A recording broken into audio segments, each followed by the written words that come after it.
Bacolod. Nandito tayo sa Ateneo Gymnasium para matunghayan ang kanilang paghahanda para sa SEA Games Volleyball Tournament. First time ka, may minus. Hindi ka nakatid, minus.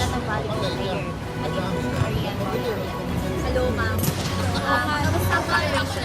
May negative dito. May negative 5 dito. Well, sabi niya po, gano'n po ito gano'n yung team nyo, gano'n kalaki yung dedikasyon.